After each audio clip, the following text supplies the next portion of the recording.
An Irish independent digital subscription doesn't just get you the news. It gets you the best of Ireland's stories all in one place. Whether it's the best of politics, business, sport, entertainment or lifestyle. Get it all for just €4 a month for 12 months when you first subscribe. Visit independent.ie/subscribe today. Irish Independent. Terms and conditions apply. Cancel anytime. He's a good news story. Like, he came from the League of Ireland and worked his way up. 100%. So started as an attacking player, became a fullback. Yeah. You know, he really... Oh, I thought it was class. Righty. I think we're good to go. 1 2 1 2. How's that? I feel a bit low today in my. That's just me. How does this not have a stand on it? Some of the great design flaws. There we go. There we go. Okay, cool. I think we are happy. Yes. Hello everybody, some bits and bobs is skulking around your feed once again. We will be doing rugby with Rory O'Connor and Ian Madigan tomorrow. Thursday we will have the Friday panel most likely coming your way as well. So we figured, you know what, one more chewing of the fat, one more gathering of great minds. Conan is here, hello. Hi Joe. And Ronan, hello. Hi Joe. Who are the great minds of the three of us? That's a good question. That's the question. Where are the great minds? They weren't around. We got a punchy running order to get through here. Some good stuff going on, interesting things. Johnny Sexton, part of the Ireland coaching ticket, seems to be in the offing. John Temple, owner of Dundalk, has given a very interesting interview to the local press. We'll play that. LeBron James and son, NBA history. Portmarnock is now pretty much nailed on for the Open, and more besides. Email in very quickly. Indosportpodcast@independent.ie is where to send your emails. John in Cork has done so. Makes another interesting point. We're not going to dwell overly on the Gaelic football rules situation, but I think there's something in this. Hello, Joan Co. Real quick one on the new scoring system being put forward at the moment in Gaelic football. Where does this leave us in terms of the all-time championship scoring records? I don't think current all-time top championship scorer Cillian O'Connor will be best pleased if the new scoring record's introduced. Just one more reason as to why I don't think it should be introduced at all. For what it's worth, I'm on board with the rest of the enhancements. That's great. That's the correct terminology. The rule enhancements is Jim Gavin would approve. It's not an unreasonable point, you know, and I suppose it ties into that larger worry or sadness. Actually, it's a sadness, I feel, that when we do this, the departure with the history of the game will be a real thing. This will be akin to Premier League 1992 line in the sand in terms of how we talk about the game, the achievements in the game, the records, the feel of it. Very, very soon, the kids will be saying, Colin Cooper, oh, yeah. He was the olden rules, wasn't he? Yeah. That Dublin team of the 20, oh, that was the olden rules, wasn't it? Yeah. A bit like now when Leaving Cert results are announced and someone says, what did you get in your Leaving Cert? Yeah. And you say, it's not really comparable. I was one of the olden Leaving Cert types. It's not the issue, but it's something that we should all be cognizant of, I think, that when these rules come in, if they come in, it is a line in the sand with the game. Raoul only scored 1 goal every 2 games. I mean, what's going on there? I mean, the records change as it goes along. Yeah. Conor McManus is playing against a blanket defence his whole career is another thing that the record books won't show. True. I really love John's point there because there should be something in that. There's like, as much as we're changing the rules, surely we're trying to change them to just enhance how the game is played so that in 10, 15 years it doesn't really matter what the rule is again. We're all just playing a more open brand of football. But the scoring system is such a interesting one, led by Dubliner Jim Gavin to overthrow Mayo man Cillian O'Connor's record. I mean, is there something in that? Let's start a conspiracy. Yeah, I think for starters, if this incentivizes the GA at large to get better at keeping record of stats, that would be great. Because we start now. Really, really bad. Like, it's impossible. Like in any other sport, you can look up player X and they'll tell you their scoring from each season, that kind of thing. Seems like Conan would know better than me, but it seems like an impossibility anytime I try to do that. Of late, there's like dedicated people in different counties who do it. But it's like, I don't know if it's all that relevant, like the changing in records, because like you take basketball for example, which is the comparison of the day with the 3-point line. Like Will Chamberlain he scored 100 points in a game 17 years before the 3-point arc came in. You know, and you don't see 3-pointers making 100-point games a regular occurrence. You know, single players aren't doing that. The ball's spread around a lot more. So I think we'll just make our peace with it. If it's a better product, then Okay, worth the price. yeah. So in the world of rugby, Rory O'Connor and Cian Tracy reporting that Kieran Frawley is going to be included in the Irish squad, which is announced tomorrow. We'll obviously talk in more depth on Thursday's podcast. Peter O'Mahony is a major doubt. If he's out, Caelan Doris will be captain. He captained Ireland in that second test against South Africa. And then Jerry Thornley had the interesting story. Johnny Sexton has been approached by Irish management to assume a part-time mentoring role with the Irish out-halves. No agreement has been finalised yet. The expectation, though, is that Sexton will have small input during the Six Nations and possibly even forthcoming November internationals. Sexton will not be co-opted onto the Irish coaching ticket, and he's not expected to assume a coaching role per se. If it does come to pass, it's envisaged that Sexton will have a relatively restricted input in a kicking and advisory role to the Irish out-halves in the squad, who are, as Jerry says, relatively inexperienced. I knew he'd be back. I mean, I thought it would last more than 5 minutes, but I just can't keep away this man from rugby. So Andy Farrell has clearly said, this makes a lot of sense, Johnny. Come on in. Let's school them in your ways.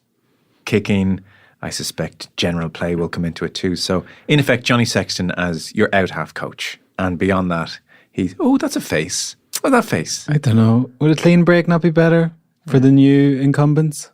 Go on. I don't know. Like, number one, my primary point would be, I always thought if Johnny Sexton was going to do something, he'd be doing it full on. Like, he wouldn't be taking a part-time, like, flitting in and out role. Yeah. So that's kind of interesting. And then, I just wonder, like, you know, it's their era now. You know, I think, what can he lend them that they don't already know? And just his presence in the camp, even as a non-playing part of the setup, I don't know, it's probably a distraction they could do without when they're trying to cement their place. They're already competing with each other without having to have the aura and the significant aura of arguably the greatest Irish rugby player ever. You know, he's a constant comparison anyway. If he's standing right beside them, even more so. Interesting. Alex Ferguson looking down over David Moyes as he's on the sideline. And there is an element, like, Sexton's not long out of playing, you know. Tom Brady time. Like, if the guys aren't performing well, you're here anyway. You've got your boots. Everybody's saying the same thing. Part of me doesn't mind it. Obviously, has so much expertise. He's one of the greatest players of all time, sportsmen for Ireland. So why would you not have some sort of use for him? Is there an element of, every time I hear past players talk about Johnny Sexton, it's how mad he is on the training pitch and on how is that a nice environment that you'd be welcoming back in? And how is he going to accept a role where he's not paw prints over everything? He's so detail driven, is he not? Yeah, I think we have to give him a lot more credit. I think the caricature has gone a bit far on Johnny, the way we all talk about him. Okay. And he has softened massively in the last number of years because he had to. I mean, he details it in the book, that's fresh of mind. But other players have said as much as well, that when it became apparent to him when they would do personality tests and he was the only red colour in the entire dressing room, he realised his mode of leadership, which was, you know, child of the 90s, Manchester United fan, Alex Ferguson, Roy Keane, that's leadership. He would say himself, that was his image of leadership. So he's softened on all of that dramatically. He is incredibly popular with the camp because he's great crack as well.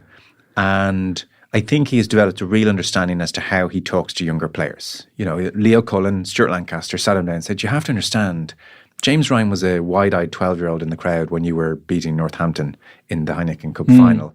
Therefore, when you go hard on him, it's a big deal. And I think he's kind of cognizant of all those things now. So when you say, what can he pass on to them, the out-halves that is, I would say infinite knowledge. Infinite knowledge when it comes to game management and the myriad decisions you have to make in a game depending on the time on the clock and on the scoreboard. Running lines, you know, there are times where Crowley takes the ball in a static position, I think. Sexton will iron that out. How are your hips facing? Some of the stuff that the likes of Gaffney and Knox passed on to him, that thread runs through Leinster rugby now in a big way. Kicking, I mean, I know if I was struggling with my kicking, would I like Johnny Sexton there? And again, people he'll be on the big screen like O'Gara was for him. He'll be a looming, brooding presence, and I've missed a kick, and Johnny's looking at me as if to say, I could still do better than that. I think we have to give Sexton a lot more credit. He'll be living and dying by these guys doing well. He'll want them to do well. And so who would I turn to if I was having an issue? Johnny, I don't know what's happening. Have you got a quick fix here? I'm pulling it left all day. Yeah, I do actually. I can see exactly what you're doing, precisely what you're doing. So I think actually, and then in terms of culture and standards, like a phenomenon. So I actually can't see a downside. In fact, I would say if Jack Crowley or Kieran Frawley or Prendergast or any of the pretenders to the throne, if they are distracted or upset or thrown by the presence of Johnny Sexton trying to help them just because he was a big deal, then frankly, they're not going to cut it in that jersey anyway. The overall pressure is going to be too much for them anyway. This is nothing but a help, nothing but a resource. And the notion that Johnny's going to be bowling them out of it is an outdated. No, it's not even that. And I want to emphasize. I won't have you attack him. It's no reflection. It's well. I feel bad because I brought that up. It's well chronicled. He's like one of my favorite Irish sports people. I love Johnny Sexton. It's actually no reflection on him. It's just the enterprise that we work in here.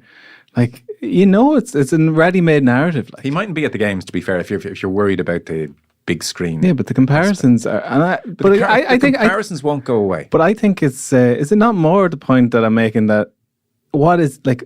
You're saying it's almost like a part-time role. So how readily available is he going to be for those conversations? He's either in or he's not. They might need day-to-day coaching as such, and obviously international management by the obvious calendar is kind of part-time anyway. Like, I'd say it's the kind of thing where Sexton's watching all of these games anyway, and so every 2-3 months then he sits down, chats with them, here's what I'm seeing. Yeah. If they have questions, pick up the phone. I know for a fact lots of rugby players currently playing still pick up the phone to Sexton, look for advice on things because his IQ is off the charts. So part-time, I mean, to be fair, like it's a breaking news story. We don't know the details yet. It may be that Johnny comes in one day a week across the Six Nations campaign and chats with the out-halves, and that's plenty. Maybe actually it's a good thing. They don't need him every day in minuscule detail hovering over them. And also Paul O'Connell did something similar when he retired, and then he ultimately became a fundamental part of the camp. So that might be the future for Johnny Sexton. It is interesting that last week he was like, I've had approaches from IRFU and Leinster, I'll think it over, and then a week later he's thought it over. He's such a phenomenal relationship with Farrell. I suspect Farrell just rang him and convinced him. But Farrell has worked hard on Sexton and how he works with other people. Like there's a great story, that he was trying to communicate a move and one player couldn't get it, and Sexton's, and this is a couple of years ago, kind of lost the rag a touch, and Farrell kind of called him over and said, "What's up with you?" He said, "Well, you can't get it." And Farrell said, "Well, then you didn't explain it properly." And Sexton's a little bit, okay. And so like that's been happening in the background over the last couple of years. So I'd be absolutely welcoming that. And you know what? That little bit of old school standards, I don't think the game should lose that. I don't think sport should lose that. I think O'Connell and Sexton, that intensity, that's no harm having around the place. I don't know what you two are talking about is what I'm saying. It's such an interesting conundrum, and it's sport-wide, the driving the standards, because there is a fine line between driving the standards and you want to keep people to task and uphold those standards, but it can spill over to the other side then where it's toxic and it affects people and it cripples confidence. And I even just, obviously GAA is more my bag, but when county players come back to club trainings across the country as well, how some people get it right, they're able to drive the standards, they're able to lift things a little bit, but other people, like, he's not doing the move properly, we need to do this, we need to nail this. But yeah, maybe there's other ways to go about it. So if you're a 10, if you're Frawley, if you're Crowley, me personally, I love this development. I'll be ringing him every day. Ronan, I'm sensing you think it could be an unhelpful presence. I don't know. I just feel like if it was me and I was in the camp, I'd be like, okay, Johnny had, I'm never going to be Johnny Sexton. I'm sure in their quiet moments they could admit it'd be an unbelievable achievement if they can surpass him. But like, this is my time now, and they have to compete with each other, as I said. That's enough to contend with. And maybe their personality types are different and they want to carve out their own niches and their own lanes and they don't want advice. I don't know them well enough to make that assumption, but I just think it's not as much of a slam dunk as people might frame it. As you said, it's a breaking news story, so we'll see how it develops. Yeah. Again, this could be meeting them for coffee outside of working hours, or this could be in a tracksuit once a week at the high performance unit. We don't quite know the details yet, but it's very interesting. And Farrell's obviously got a good instinct for what the team needs and felt Johnny was just what they needed. So we touched on this on Monday's podcast with Dan McDonald. We played the audio of the fracas breaking out at Oriel Park on Friday night. This was between. I legally just don't want to name specific people here, but I guess you could say John Temple is the new owner now of Dundalk, local barrister, and Andy Connolly had been the previous owner before Brian Anscough. He had sold to Brian Anscough, and that regime over the last 10 months did not work out well for Dundalk, obviously.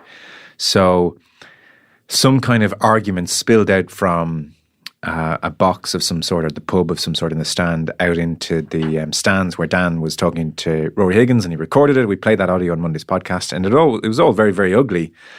So John Temple, current owner, not happy about the situation. He has instigated bans to, we think, 7 people following the fracas. And John Temple has subsequently spoken to the press box, to James Rogers, local journalist. It's a lengthy interview, by the way. He covers all sorts of things. I mean, he's talking about the Dundalk financial situation. And he says at one point, to put it in lay language, it's a shit show. That's the reality. But here's a clip of John Temple talking about what happened on Friday night. I was punched in the back, but I was also, my mother, who was in her 70s, was present at the game. That same person punched and pushed my mother. My sister was hit in the face, and I witnessed my own sister being hit in the face by an individual. I was approached by off-duty Gardaí who advised me to leave the premises immediately. I was trying to ring the guards from the stand, and there was a shouting exchange going on that I was going to get. If I didn't shut my mouth, I was going to get into a lot of trouble. I can put it on this, that those people will never gain entry into Oriel Park or into a football game at Dundalk at Oriel Park, that they are now barred and they will be removed and arrested on site should they now come up to Oriel Park ever again. That I can tell you. I was the one who picked up the gauntlet on the 17th of September when I could have easily walked away and continued on my ordinary job as a barrister. I'm not in it for money. I certainly haven't got money out of it. All I've been doing is pumping money into it. What went on Friday night was no excuse. And for people just to go in and just hot-headed of whatever they want is a disgrace. So that's a sense of John Temple. Tricky in terms of what we can say, because you'd have to agree the allegations certainly are of criminal nature, really. So we'll just have to let that side of things play out. But there's a real seriousness to the situation when you hear him describe it. You're a Dundalk supporter. It's kind of staggering the extent to which this whole thing is unravelled.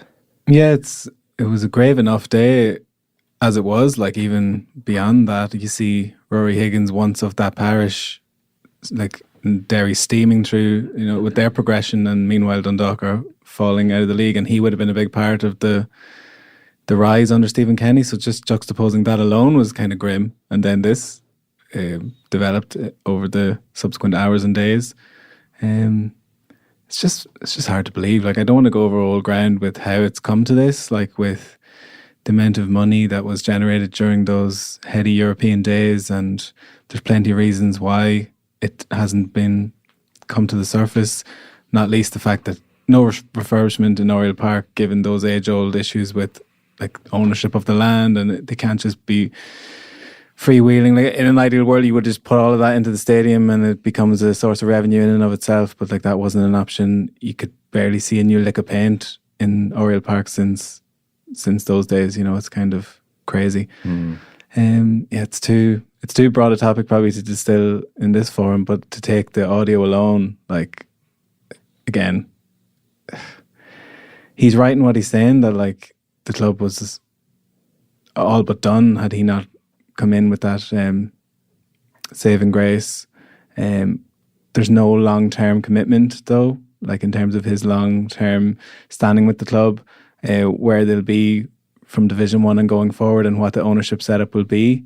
I think it's like a stay of execution, if anything. Yeah.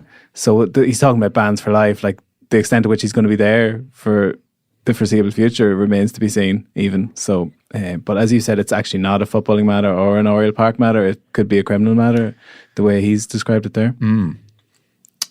Portmarnock, we'll come to LeBron in a second, is set to make history. So it's pretty much nailed on now, I think, that Portmarnock Golf Club is going to be the first course outside of the UK to host the Open.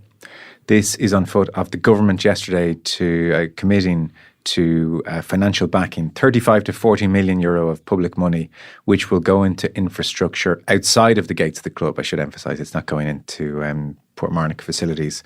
In effect, if you've played there or been around that neck of the woods, access is an issue. They're going to have to build a new road, most likely over water, because otherwise it'd just be very, very difficult. So I presume that's where a chunk of the money is going to go. And so Golf Ireland released a statement, and I don't suspect they're doing it, on a whim. And they talked about momentous development and talked with great confidence about this happening. So the word seems to be, based on all the reporting, you can see James Corrigan in the paper today, the Independent today. The plan is for the Women's Open to go to Portmarnock in 2029, and then within 5 years of that, 2034 being the latest, the Open Championship will be at Portmarnock. So it's really amazing. It's going to be a phenomenal couple of weeks when that comes into play. I've been to a couple of Opens. They're amazing events, whether, golf fan or no. Obviously, it's more helpful if you're a golf fan. But the atmosphere around the course in the town for that week is really, really lovely. And, height the summer and the best players in the world. And you kind of, this sense of one of the big sporting events of the world that weekend is happening. And eyes are on it all around the world. And I was just doing the maths there. Rory McIlroy will be, in 2034, 45 years old. The major drought will have hit year 20. And what a story it will be when, Phil Mickelson style, he gets one last shot at glory and wins the Open in Dublin. When he surges on Sunday of day 4 and just falls just short again, and we're all on Twitter documenting the rise and fall. Do you think Twitter's around in 10 years, do you think? I hope so. You hope so? I hope so, Joe. You're the first person who's said something positive about Twitter. I love Twitter. Like, you're using the right way. Like, it just... Arguing with people. Or looking at people arguing with each other. It's mostly about football. It's all innocent, the stuff that I'm following. So it's... I don't want to derail the discussion here. I think it's a great advertisement for that part of the world as well, because I was just thinking about Fingal. It's like, it's almost not given as much love because it's part of Dublin. And when you're going to Dublin from outside of Dublin, you're going into Dublin. And it's like, if this was its own county, I feel like people would be just drawn towards it a lot more. The seaside, once like the world, I suppose, comes down on Portmarnock, and they're going to get to see that part of the world. And it's beautiful. That whole coastline, the whole way up Malahide, Rush, Skerries, is gorgeous, and the towns are so distinct. And by the way, the number of golf courses in that neck of the woods is off the charts. It's not really talking about North Dublin as this kind of golfing haven, but you start going through them, and it just goes on and on and on. I mean, to have Jameson Links, formerly Portmarnock Links, right beside Portmarnock, and the most beautiful beach along the way is amazing. You're looking across the water and you're seeing Sutton Golf Club. I mean, it's and right the way through beyond, further up the north coastline, just amazing golf courses. So this is going to be great.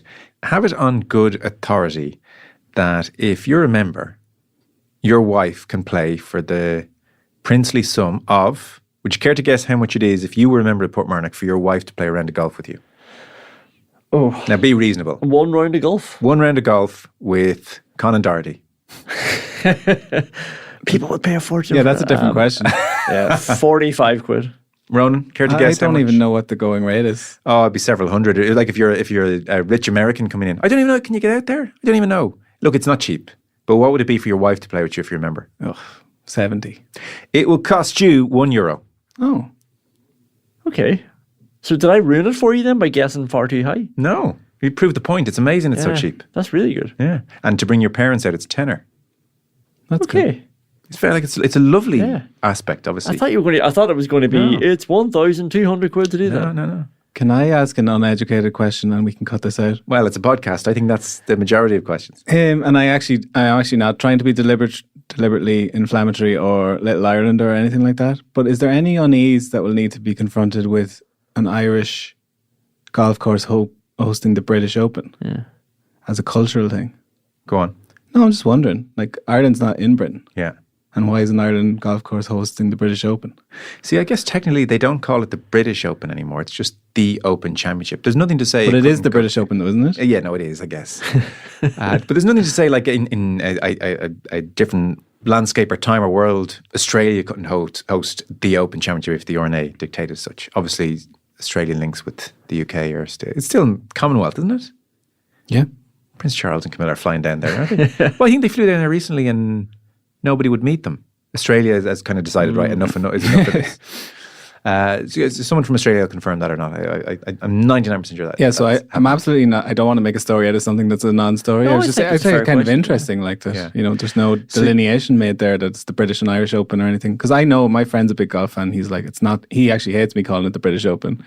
He's like, it's the Open, but it is the British Open. Though. No, it is the British Open, and I think people who get too uppity about casually calling it the British Open to differentiate from the US Open, those people need to just stop being a bit silly. It is the British Open. Obviously, it's very much branded as the Open Championship. It's the oldest championship. We were here first. It's just the Open. But of course, it is the British Open. So what do you mean? Like the implication is, God, we're still basically a colony? I just think it's weird that a golf course that's not in Britain is hosting the British Open. And we're always given out when an Irish person is called British, just on a Sky Sports graphic or something like that. So is this an extension of that? Welcome to Dublin for the British Open. Yeah. Do you not think it's weird, no? No, I get it. Did you not think about, like... I did. But did it occur to you? Yes. Yeah, because I haven't seen anyone mention it. I just thought, am I the only one who's like... Do you even care? I feel like... No. I live 10 minutes from the course. It's great. No, I did. Obviously, Portrush made sense because it's in Northern Ireland, Careful. UK. Oh, sorry. It's always tricky when you have to talk about the North, but then an actual person from the North's here. You have to watch what you say. How do Wales feel about this? Because Wales haven't hosted a British Open, have they? And now someone outside of Britain. Yeah, they've had the Senior Open quite a bit, Wales. Yeah, I don't know, Ronan. I understand your point. It's no. Listen, maybe it's a conversation that has been had and I missed it. And no, you didn't. And it's also not a major thing at all. Like, so we're all adults here. It's 2024. But it is a major. That's the problem. But are you saying we should turn it down? No, I just feel like it should be a consideration. But what do you consider, I suppose? Well, let's just say, right, take this as an example. England's hosting the World Cup. England is hosting the World Cup. And Lansdowne Road gets a game. Yeah. You don't think that's weird? No? Yeah. No, I get it. Okay. Yeah, I don't really have a great answer. I don't really know why they're giving it to us. I don't get it fully. Maybe that'll be all teased out. You don't want to kick up a fuss. I'm like, shush. No, it's also a good olive branch at least. It's one of our best sports, and it's great that it would be on the world stage. So could you sort of argue tenuously? This is real. I'm grappling here that obviously Northern Ireland is. Go on, don't pour sugar on it. Okay, Northern Ireland is very much Great Britain, Northern Ireland. It's a thing. Yeah. And so golf in Ireland is a 32 county. That's true. Entity. And therefore, 6 counties of Ireland's golfing heritage are not in this country. Will have links to Great Britain and Ireland. I'm so sorry, I'm here for this. Almost like by going to Portrush, that then invites in the 32 counties. Is there some kind of line there that golf can navigate down to Dublin? Yeah, and look, when Shane Lowry... I wouldn't say that was the most coherent point of it. And there's a big Irish community in New York then as well, Boston, so should that count as the Open? When Shane Lowry won the Open, it was very much, he won it on home soil. So that's true. We've had this conversation. That's true. Just a different prism. Look, I think we'd all agree Portrush is different to Dublin. Oh, yeah. Shane Lowry did win it on home soil. Yeah, but... No, but he didn't win it in you know what I mean? Yeah. No, I don't know. It is odd. He didn't win it in Offaly or Burr or wherever he's from. I don't know why they're giving it to us, but at this stage, listen, quite happy for Portmarnock to host the Open every decade, which would be a nice thing. Me too. Yes, LeBron James is 39 years of age. He is at the Lakers, has signed a 2-year extension, largely because his son, Bronny or Bronny? Bronny. I keep asking this question. Bronny, Bronny. Bronny's 20, and LeBron instigated all sorts of chicanery and told other franchises, don't you dare try and sign my son out of college. He's coming to the Lakers. And it seems his power is such that everybody acquiesced. And so Bronny has rocked up at the Lakers. And they had their season opener against Minnesota Timberwolves. The names. Timberwolves. I didn't really know. I actually Googled Timberwolf to see if it's a species of wolf. It's not. Minnesota Timberwolves. So is that like it's a combination of wolves being native to the landscape and timber, lots of trees in Minnesota? Is that what that is? You got it. Okay. I feel between trying to justify Portmarnock and now Timberwolves, I'm having a bad podcast. So the Lakers won by 7. 4 minutes before halftime, history was made in that the first ever father and son partnership on an NBA court happened. We have the audio here. So they came on together. It wasn't that LeBron was already on and Bronny was beckoned. They were waiting to come on together. It's like, it's the moment. It has all the pageantry. Like, again, it's so thought out that watching courtside were Ken Griffey Sr. and Ken Griffey Jr., who had done the same in Major League Baseball in the 90s. They're courtside, you know what I mean? So America does this kind of thing very, very well. So we have some audio and you'll hear LeBron giving Bronny some last minute words of wisdom before away they go. Y'all ready? All right. You see the intensity, right? Just play carefree, though. Don't worry about mistakes. Just go out and play hard. History tonight.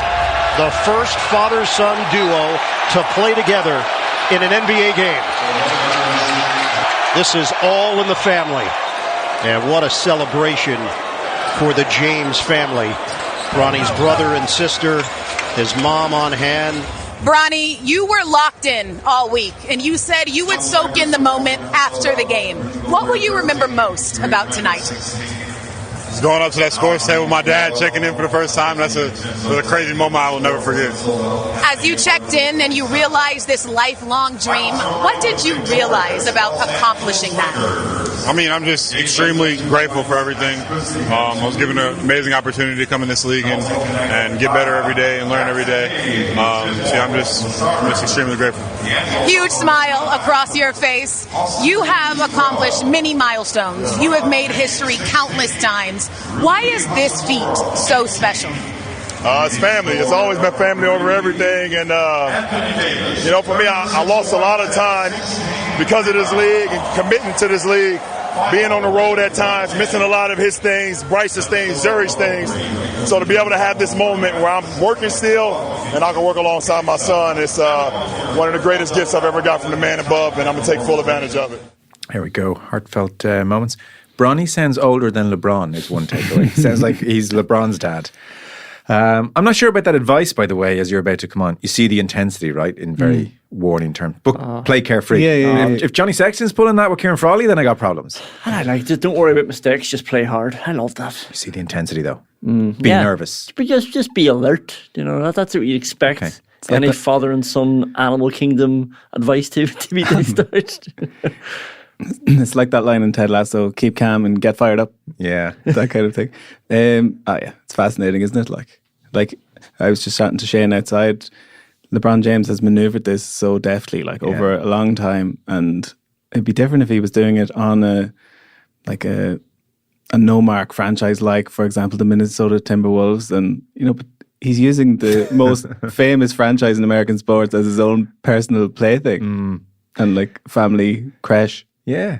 Meanwhile, Aaron Rodgers getting gypped because he didn't want the manager. He was asked, by the way, so what's the situation or the vibe at home? And reassuringly, it's just like any father and 20-year-old son in that he says, yeah, he pretty much just stays in his room playing video games and I'm downstairs with my wife watching TV. So we don't talk that much at home. Yeah. But obviously, what an amazing thing to do with your son. Obviously, it's ridiculous. LeBron going to play for 2 more years. How's he doing? Is he looking okay? Pretty good, yeah. Like he was in I hope you've seen some of the Dream Team over the summer in the Olympics. I missed a lot of it, It's phenomenal. He was brilliant, considering he's playing with the best players in the world and he was still shining. It's unbelievable, really. But it's a fascinating season. JJ Redick is the coach. I think widely considered maybe the best sports analyst in America for the last couple of years, and has gone straight from that podcasting sphere into the head coach position again of one of the most famous franchises in the world. He had actually co-hosted a podcast with LeBron James for a few months. Before he was coach. Yeah, it was called Mind the Game and it was very detail driven. It was class. But so it seems like LeBron kind of, in some ways, facilitated that as well. Right, wow. And just the last one, what I have read about Bronny is that he absolutely is NBA standard and would have probably made it into the NBA, but maybe not necessarily the Lakers and certainly not to this kind of interest. Is that about right? He's okay. He wasn't a 5-star recruit. Like, he wasn't ever going to be in the first couple of picks in the draft, but certainly good enough to be picked in the draft. Be interesting. Like, he's to go back to the Johnny Sexton thing a little bit. Like, he's never going to aspire to be anything like his dad. Yeah, which is no shame in that. He's going to be. I think he's going to be a workable NBA player. So that'll be a great career for a lot of people. It sure would. Fellas, we're out of time. We've rabbited on too much. That was bits and bobs for this week.